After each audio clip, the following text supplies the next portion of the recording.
Human nature is unchanging throughout the millennia.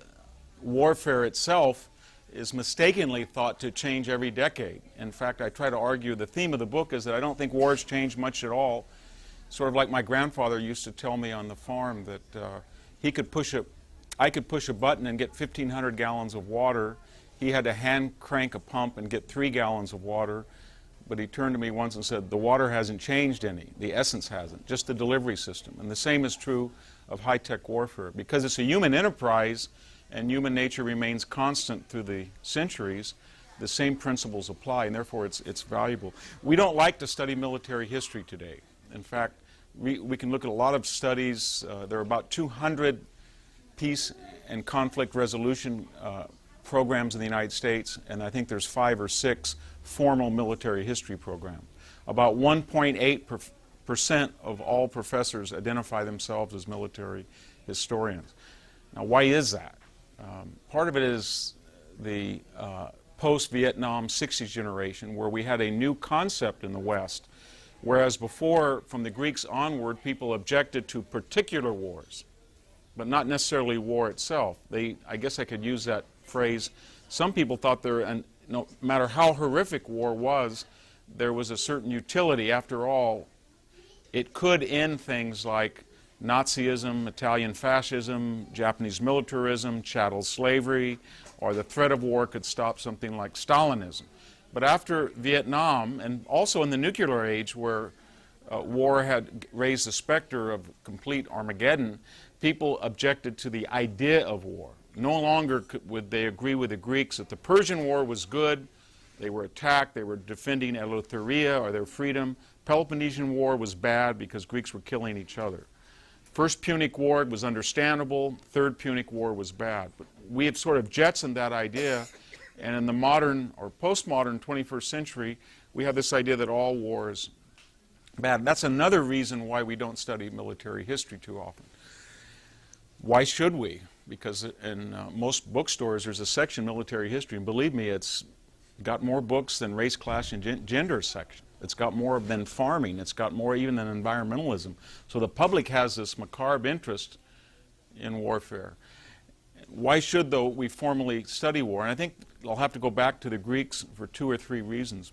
We should remember that history, historia, meant inquiry. But de facto, it meant inquiry about war. So almost every history that the ancients wrote, who started the formal discipline of history, was about war. Herodotus and the Persian Wars, Thucydides and the Peloponnesian Wars, Xenophon's 4th century wars and the end of the Peloponnesian War, Polybius and the Punic Wars, Livy and the Punic. We could go on and on and on. And note what a theme throughout all of these histories are. Unlike us, they believe that not all events were equal. We're sort of in a relativism, a period of relativism where we don't want to adjudicate one event as being any more or less serious or important or memorable than another. Not so the Greeks. Every time you start a Greek history, whether it's Herodotus or Thucydides or Xenophon, they tell you why their war is more important than somebody else's war. And they have various criteria. So many people were affected, cities were changed, governments fell. But there's one common theme, and that is war itself is more important than other events. It's almost as if time and space are collapsed, so that people who are very young and have a long period of their lives to live give it up. And that's an aberration. Herodotus says the thing about war is fathers bury sons. It shouldn't happen. And so if we could make the Greeks come alive, they would say, yes, 1939 is more important than 1929. Even with the Depression. 1944 was a more important year than 1947. 1918 was a more important year than 1911. By virtue of these cataclysmic wars that changed people's lives and events rippled out from them as never before. So one reason that we should study military history, I think, is because we could go back to the ancient idea that events are different in war. That's when revolutions take place. That's when technology explodes. That's when ideas appear and disappear at rapid speed, unlike peacetime. A second is a moral issue. I was driving over here today to the coast from the valley and past the cemetery, and I think today we're in danger because we have divorced ourselves from our military past. It's not that our young people do not know what Gettysburg is, or they don't know what the Bulge is, or they don't know what Normandy Beach is. They don't know what World War II is. They do not know what Civil War is. Much less would they know what Okinawa or Iwo Jima or Belleau Wood is. They have almost complete amnesia about all of the 18, 20-year-olds, 23-year-olds who died so that they could have takeout pizza and watch Oprah, to be crass about it. So a society that has no sense of commemoration and has no idea that the singular exceptional nature of their own culture is dependent or hinged on thousands of people who were willing to die for the idea of the United States. It seems to me that it's a very amoral thing to do for an entire generation not to have any commemoration of events in the past when a lot of people waged their all for us to live in relative peace. And then a third, of course, is it's didactic. War can teach us about the present wars and, more importantly, the future wars. Doesn't mean that history repeats itself exactly, but as long as you predicate that premise on the idea that human nature doesn't change, then war in the past will be of some didactic value, as Thucydides said, of teaching us about conflict in the present. That's a very controversial statement, and I discussed that in one of the essays. I had a debate once where a person from a peace and conflict resolution program got very angry and said that human nature had changed.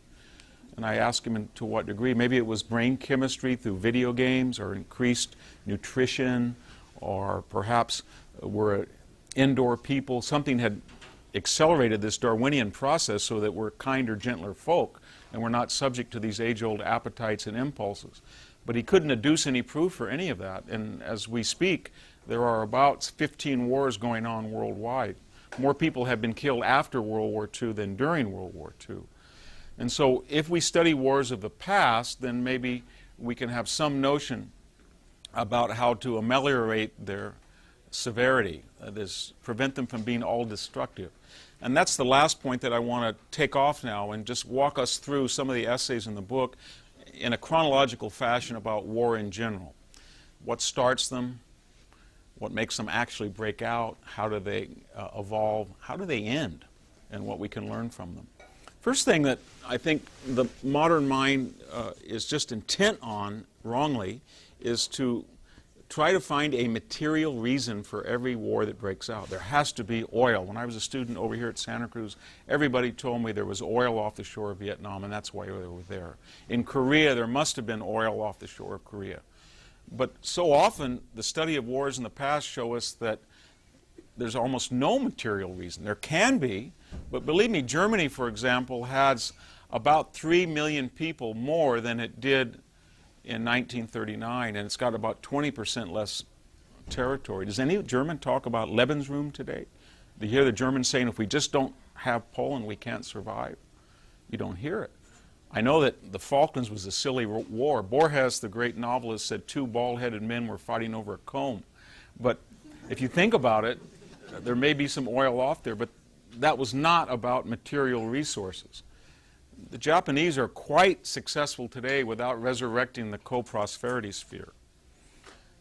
Saddam Hussein has all the oil. He had all the oil in the world without going into Kuwait. And Iran today has 200 years of natural gas reserves. There's no reason why they need nuclear power. They need nuclear power about as much as North Korea does, whose people were eating grass just a decade ago. But if we go back to study wars in the past, we start to see some disturbing trends. That they tend to be about perceptions of honor, perceptions of fear, perceptions of self-interest, irrational appetites and motivations.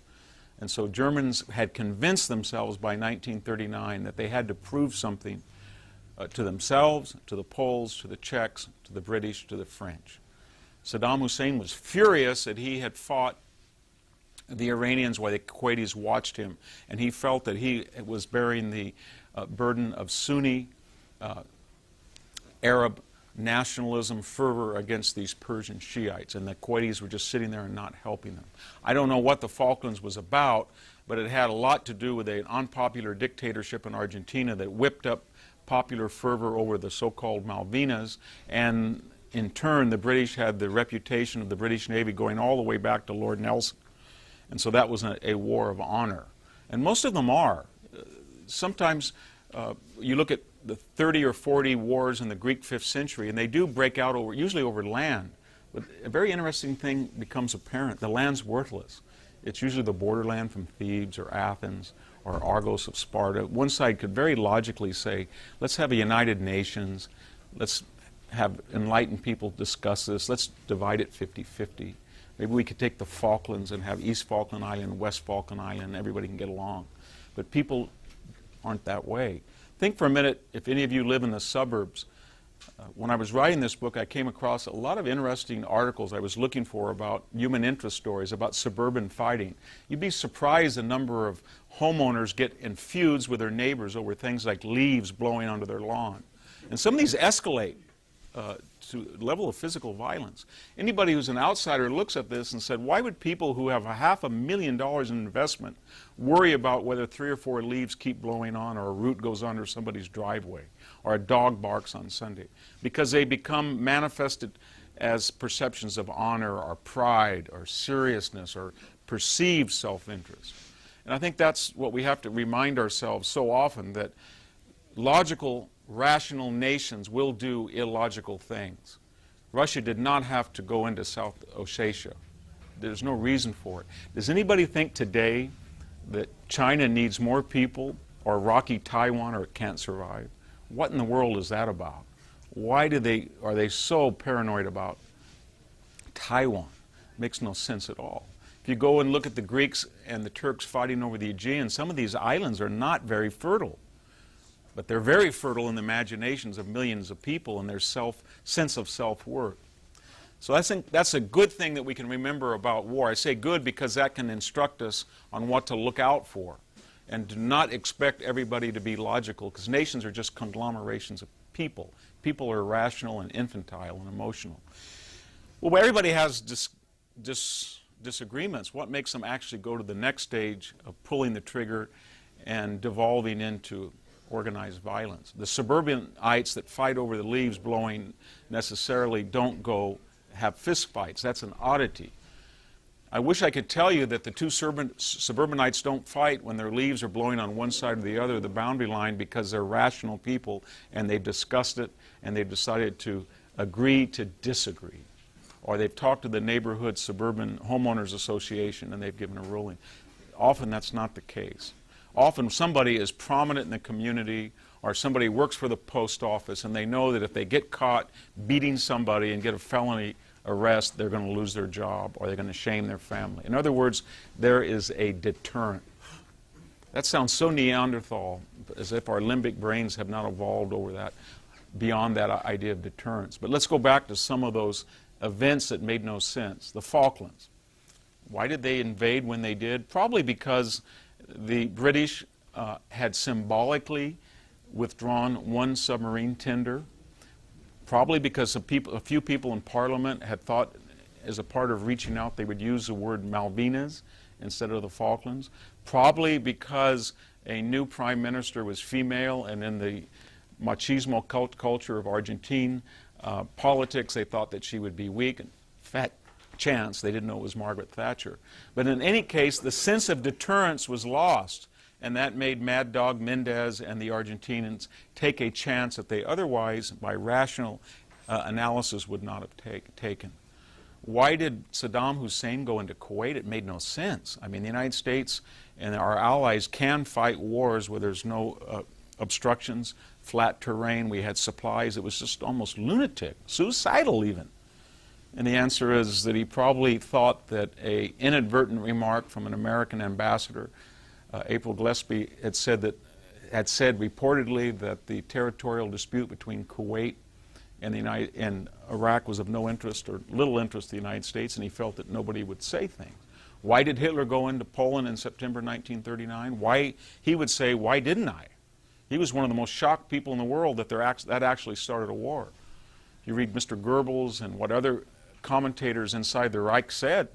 Why did they want to go over Poland? They didn't go over to war over Czechoslovakia. They didn't care about Silesia. They didn't care about the Anschluss. They did not care about the Rhineland. They didn't care about any of these things.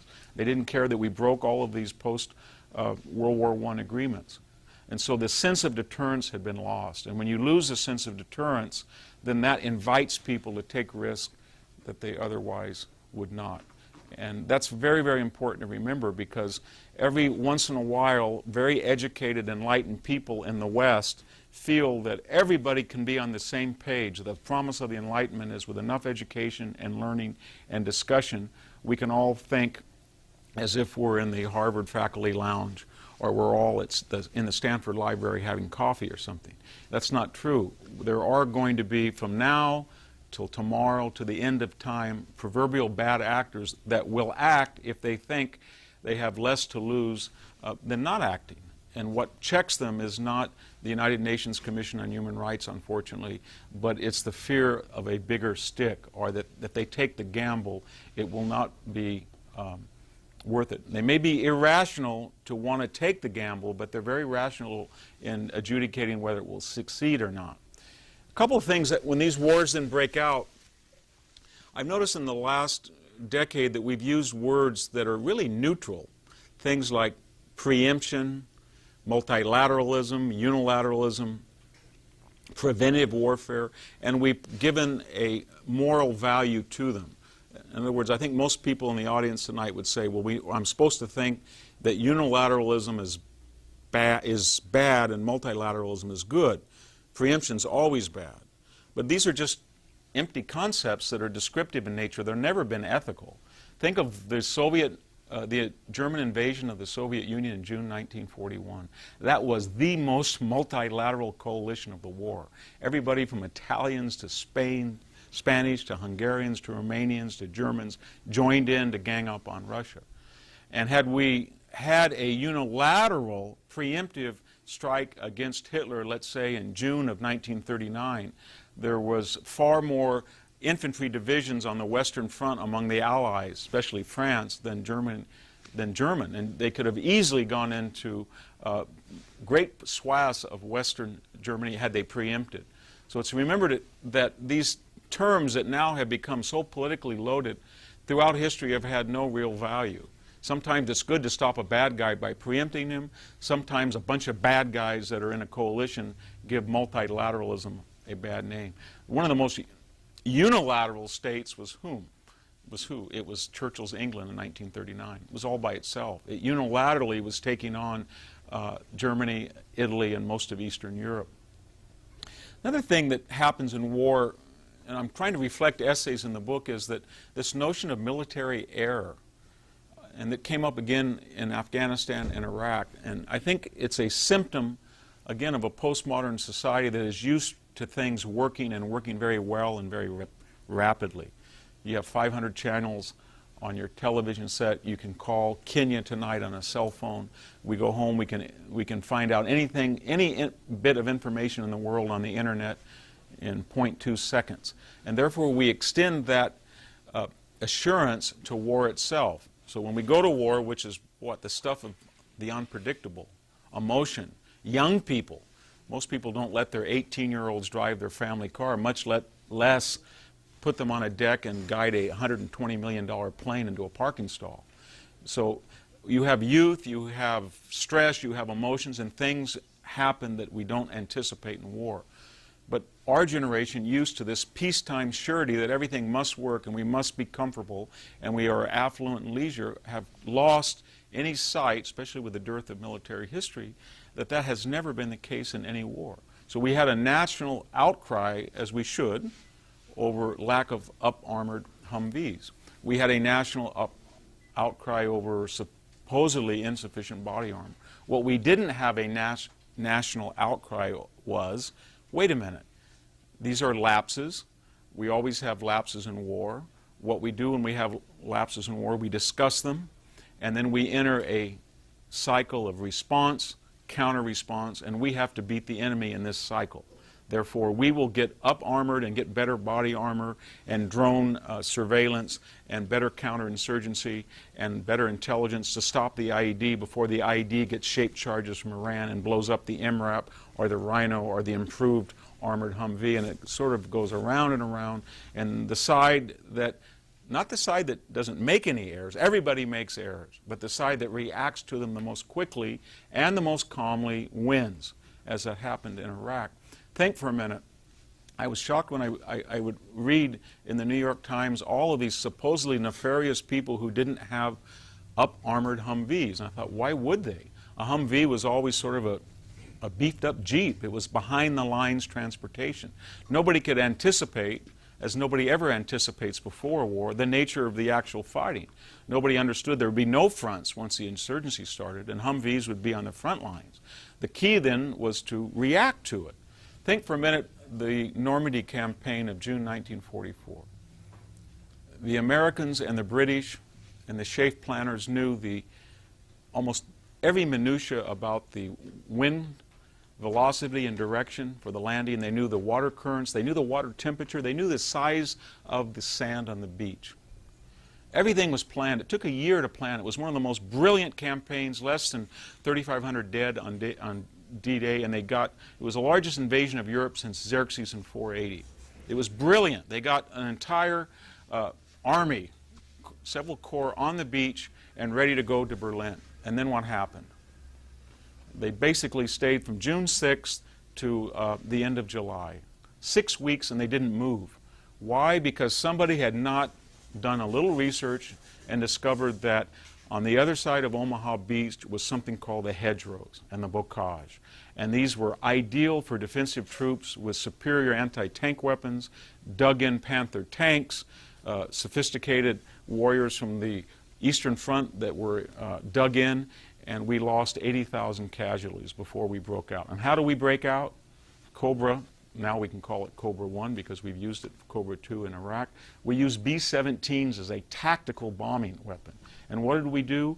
We killed dozens of Americans and wounded well over 100. And then once we decided it's not smart to bomb perpendicular to our own lines, we did it again with the benefit of hindsight, and we killed more Americans. In other words, to break out of Normandy Beach, we had to kill a lot of Americans in a horrific accident. And we killed the highest-ranking general on the European front, Leslie McNair, a 3-star general. More importantly, we lost several hundred in exercises leading up to D-Day. And that generation had grown up, during the Depression. They wanted a nice steak. They usually had to get their hands quite bloody to kill it. They didn't really all have flush toilets. And their way of thinking, life is nothing but tragedy and error, and the side wins that will overcome it the most rapidly. Not our generation. It's very, very hard for us to accept that tragic view of the world when most of our lives are therapeutic in nature. With enough money, with enough leisure, with enough education, with enough technology, we can control every facet of a war. And that's what we try to do. One of the things that I've written about in the past is that the West, with its emphasis on constitutional government, individual freedom, separation of religion and government, this triumph of secular rationalism, creates high technology, superior military discipline. And all things being equal, it can project military power in ways that its adversaries cannot. Doesn't mean there's not going to be a little Bighorn or Isla Wanda. There is always going to be setbacks. But smaller numbers of troops farther away from home can exercise military power in a way that its adversaries or enemies usually don't. There's a reason why the Zulus are not in the Thames and the British in 1879 are in Africa. There's a reason why Montezuma does not sail into Barcelona. There's a reason why indigenous peoples were not able to kill as many Americans in their frontier fighting than were lost in 1 or 2 battles of the Civil War. There's a reason why Britain lost more people in the Battle of the Somme than it had in an entire century of colonial fighting. And this is called Western warfare, if you will. But in our time and space, what's very interesting is the way that we're checking it now. How people are checking it in Afghanistan, checking it in Iraq, checking it in Somalia. And they're doing it in the exact way that people check Greek hoplites and Roman legionnaires and crusaders for the last 2,500 years. First thing to remember is Westerners tend to be going further from home with tenuous logistics, and they tend to have a higher standard of living. It just is. England, even in the Dark Ages, had a higher standard of living than Africa or the New World, probably. The Greeks, you had to ask an Athenian warrior to go into Aetolia. It was a much higher standard of living in Athens than a tribal backwater of Greece. And that means this notion of asymmetry starts to take place. If you have a helicopter pilot and he's emailing his child and his wife from a suburban home in the United States, he's a beneficiary of a $250,000 education, he's in a $3 million Apache, and one of 11 children shoots him down with an accidental shot from an RPG in Ramadi, and that falls. In moral, ethical terms, the loss is equal. But this society, being leisured and affluent, will interpret that loss of the BA, the major, the emailing the kids, the suburban existence, and it will be more grievous to their cause than Iraq will, given that life is often nasty, brutal, solitary, and short in Iraq. So one of the ways that you check Western dynamism is you create situations where the affluent intruder, invader, is made by this process of asymmetrical warfare, is made to feel the losses far more than the people who were less affluent. Another is that there's not really a concept of a unified West. Think of the Ottomans. They were very successful because Europe was trisected between Ottomanism, Catholicism, and Protestantism. And that has not changed. On the eve of the 2003 war, you could make the argument that Russia and France signed some of the most lucrative oil deals with Saddam. Were very vehement in their opposition to the United States at the UN. And as we speak of the West today, it's not just trisected, it's fragmented.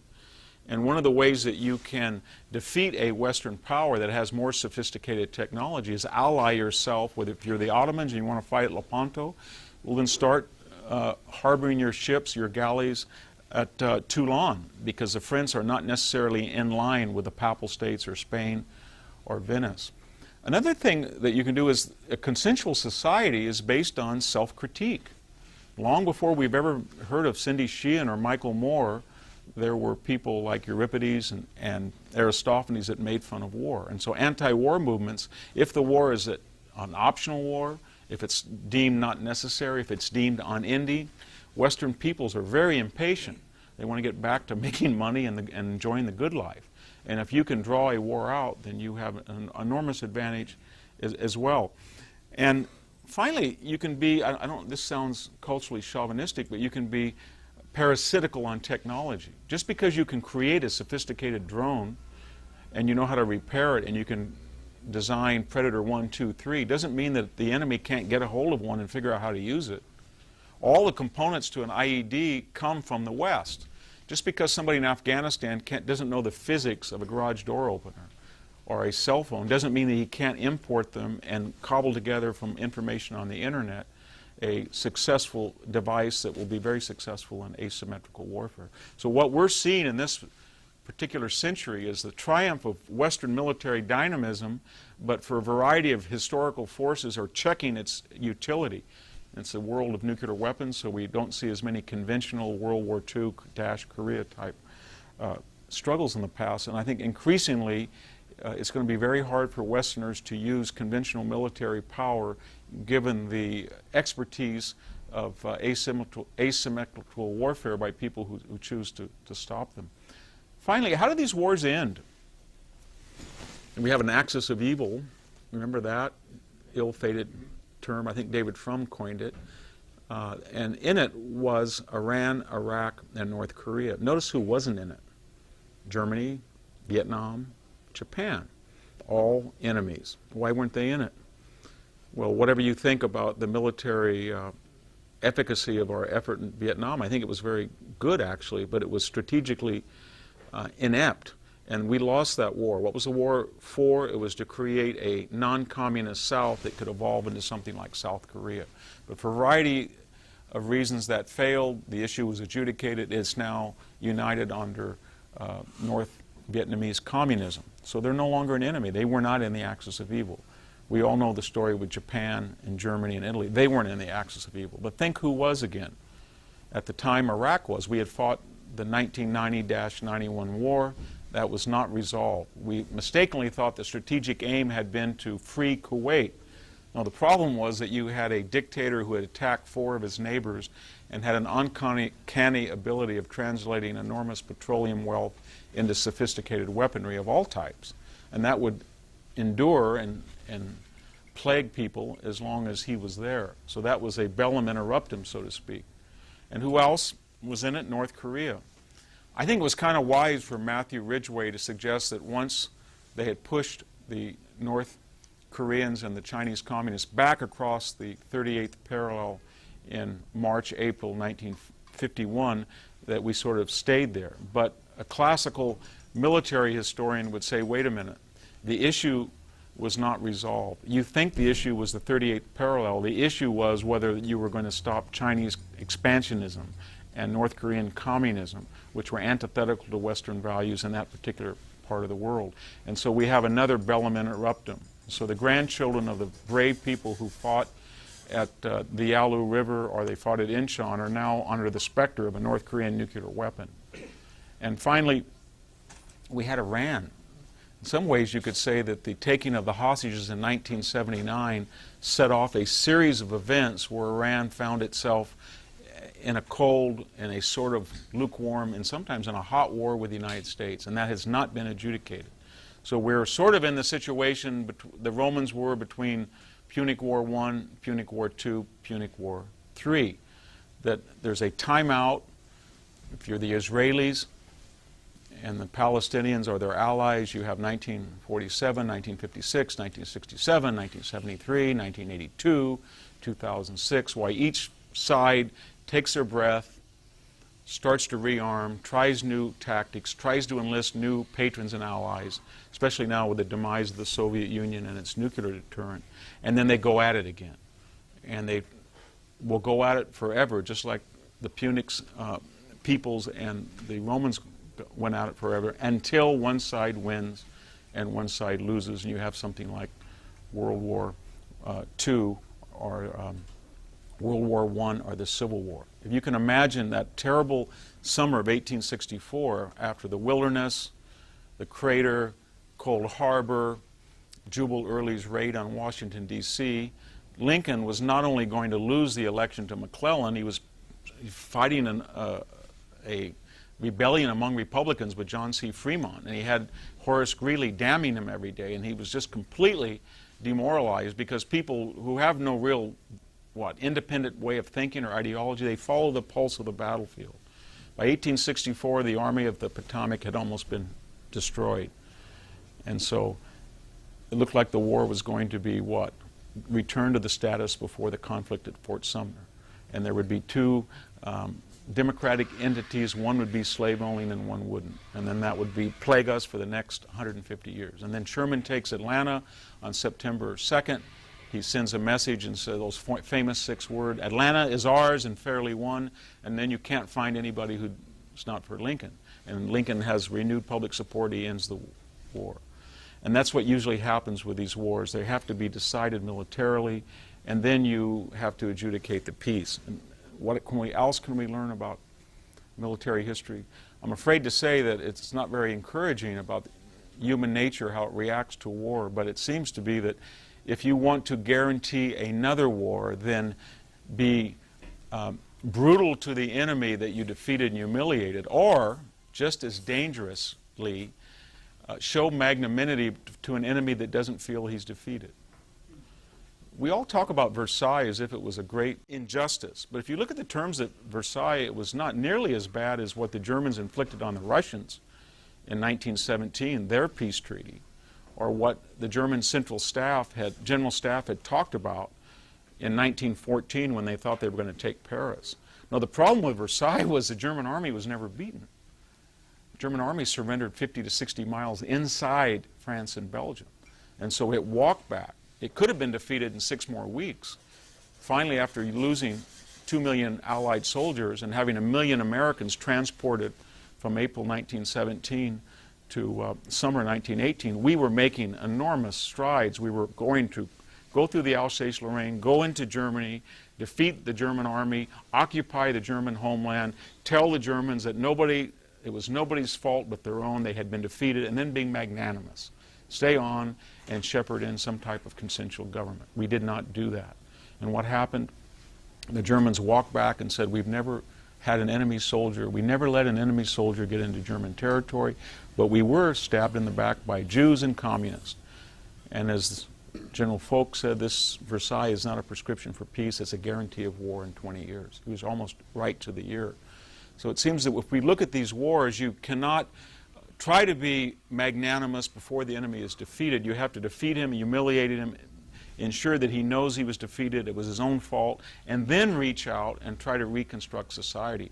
That's going to be very difficult in our own postmodern society for a variety of reasons, because we have a moral stricture that we consider it very immoral, and rightly so, to inflict that level of violence on an enemy to make them cease and desist, and then be magnanimous. What we're more likely to do is be magnanimous before the enemy has even been defeated. And we saw that in the Iraqi War, where one day we were, at the end of 3 weeks, we had defeated Saddam. Everybody was coward. It looked like we were going to win. And suddenly American soldiers were stringing telephone wire. They were painting schools. They were reaching out. And the enemy said, you know what? We're still here. We just dissolved. Nobody's gone after us. We're looting. They don't do anything. And they went right back on the offensive. I think that's going to be very hard in wars of the future among Western populations, because for a variety of reasons, they're not willing to inflict a level of damage on an enemy to humiliate them with the expectation that then they can be constructive and help them get out of their, in a post-war depression, they can get out of it. I don't see that happening. It's going to be very, very problematic in the future. And we've seen it already in places as diverse as Somalia and Lebanon. But why does this seem so foreign to us and so repugnant to our sensibilities? And I think we get back to the promises of the 18th century French and British, Scottish Enlightenment, that we felt that we had finally reached a level of civilization in which capitalism, high technology, the arts of diplomacy, interconnectedness between nations had created a utopian sense that war was behind us. And for us to see these wars, they become a referendum on the Enlightenment. When they start to break out, we think, my gosh, the UN failed, or George Bush said, dead or alive, or smoke them out, or bring them on, or somebody has to be blamed for a war. And rather than seeing these things as organic entities, and that, as Plato said, the natural order of things may be conflict rather than peace. Peace is a parenthesis. And what's very hard for us children of the Enlightenment to admit is that it's very hard to keep the peace. It takes constant vigilance, and peace is an aberration, a welcome aberration, but it's only a result of vigilance and deterrence. And when that proposition is presented to the American people or any affluent Western society, especially in Europe, they become very, very depressed and feel that the people who are bringing them that bad news in some ways are themselves morally suspect. And the result of that is we're going to have more wars than we can ever imagine unless we wise up and relearn the lessons that have been pretty much standard in the West since the Greeks. Thank you very much.